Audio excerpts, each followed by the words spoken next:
ഉച്ചമയക്കത്തിനിടെ എന്നെ സ്വപ്നം കണ്ട് അസ്വസ്ഥയായി അമ്മ ഓഫീസിലായിരുന്ന എൻ്റെ നമ്പറിലേക്ക് വിളിച്ചു. തൊട്ടപ്പുറത്തെ ഓഫീസിലെ ഗോഡൌണിൽ ഡ്രൈവർ ചേട്ടനോട് വീക്കെൻഡ് പരിപാടികൾ ചോദിക്കായിരുന്ന ഞാൻ ഫോൺ എടുക്കാതായപ്പോൾ അമ്മ ആകുലപ്പെട്ട് ബിൽഡിങ്ങിന്റെ താഴെയുള്ള തയ്യൽക്കടയിലെ ചേച്ചിയെ വിളിച്ചു. ഓഫീസിൽ എന്നെ കാണാഞ്ഞിട്ട് ചേച്ചി അമ്മയോട് പറഞ്ഞു, അവനിവിടെ ഇല്ലല്ലോ അമ്മേ. നല്ലവളായ ചേച്ചി തയ്യൽക്കടയിൽ എല്ലാവരോടും പറഞ്ഞു. എന്നെ കാണാനില്ലെന്ന വാർത്ത ആ പ്രദേശത്തെ സകലരും അറിഞ്ഞു. ഞാൻ ഉടനെ അമ്മയെ തിരിച്ചു വിളിച്ചു. നിന്നെ വിളിച്ചിട്ട് കിട്ടാഞ്ഞിട്ട് ഞാൻ അപ്പുറത്തെ തയ്യൽക്കാരിയോട് പറഞ്ഞായിരുന്നു. ഞാൻ അന്തം വിട്ടു. നല്ല ആളോടാ പറഞ്ഞത് കേട്ടോ. ഓഫീസിൽ നിന്ന് ഇറങ്ങുമ്പോൾ താഴെ സലൂണിലെ അനസിക്ക ചോദിച്ചു, അമ്മയെ വിളിക്കാൻ പോലും നേരമില്ലടാ നമുക്ക്. ബ്യൂട്ടി പാർലറിൽ നിന്ന് ആശിച്ചേച്ചി നീട്ടി വിളിച്ചു.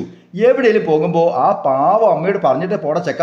സ്റ്റേഷനറി ഷോപ്പിലെ പുഷ്പചേച്ചി ഗൗരവത്തിൽ ഉപദേശിച്ചു, എപ്പോഴും വിളിച്ചന്വേഷിക്കുന്ന നിന്റെ അമ്മ വിളക്കാണ് മോനെ. ഓഫീസിന് മേളിൽ താമസിച്ച് പഠിക്കുന്ന IELTS കുട്ടികൾ വരെ കളിയാക്കി. ആ പാവം അമ്മയെ ഇങ്ങനെ വിഷമിപ്പിക്കില്ല ചേട്ടാ. എന്ത് പറയട്ടു, ഒറ്റ ദിവസം കൊണ്ട് ഞാൻ മുടിയനായ പുത്രനായി. അമ്മയൊരു വിശുദ്ധയായ മാതാവും. Happy drawing, Saneesh Divakaran.